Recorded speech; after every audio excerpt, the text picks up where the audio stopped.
ایک گاؤں میں مولوی صاحب رہتے تھے۔ مولوی صاحب کا کوئی دوسرا ذریعہ آمدن نہ تھا۔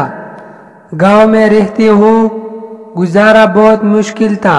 اسی گاؤں میں کوئی نیک دل جاگیردار بھی رہتا تھا، تو اس نے زمین کا ایک ٹکڑا مولوی صاحب کو ہدیہ کیا کہ ویسے بھی سارا دن آپ فارغ ہوتے ہیں تو کھیتی باڑی کریں تاکہ گزارا اچھا ہو۔ مولوی صاحب نے گندم کاشت کر لی اور جب فصل ہری بھری ہو گئی تو بڑی خوشی ہوتی تھی دیکھ کر، اس لیے دن کا اکثر وقت وہ کھیت میں ہی بیٹھتے رہتے اور فصل دیکھ دیکھ کر خوش ہوتے۔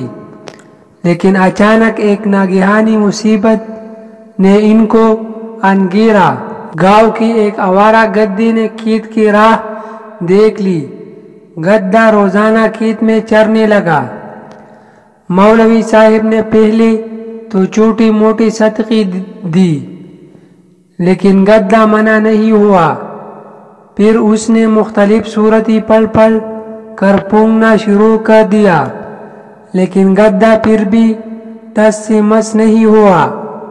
ایک دن پریشان حال بیٹے گدھے کو فصل اجاڑتے دیکھ رہی تھی کہ ادھر سے ایک کسان کا گزر ہوا۔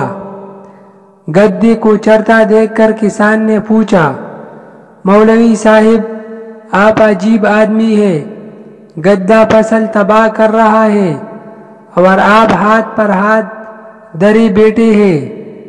مولوی صاحب نے عرض کیا کہ جناب، ہاتھ پر ہاتھ دھرے کہاں بیٹھا ہوں، ابھی تک ایک مرغی اور بکری کی بچے کا صدقہ دے چکا ہوں اور کل سے آدھا قرآن شریف بھی پڑھ کر پونگ چکا ہوں، لیکن گدھا ہٹتا نہیں ہے۔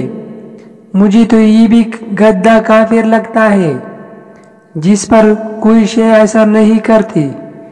کسان کے ہاتھ میں ایک ڈنڈا تھا، وہ سیدھا گدھے کے پاس گیا اور گدھے کو دو چار ڈنڈے کس کر مارے تو گدھا کسی ہرن کی طرح چوکڑیاں بھرتا ہوا بھاگ کھڑا ہوا۔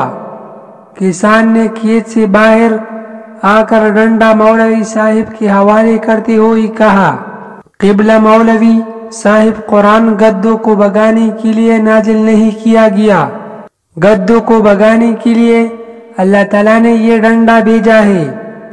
ہم پاکستانی بھی عجیب ہجوم ہے، ہمارے گدھی حکمران کروڑوں نہیں بلکہ اربوں لوٹے چلے جاتے ہیں، اور ہم صرف دعاؤں اور صدقات و خیرات کی بل بوتے پہ ان گدھوں سے چھٹکارا حاصل کرنا چاہتے ہیں۔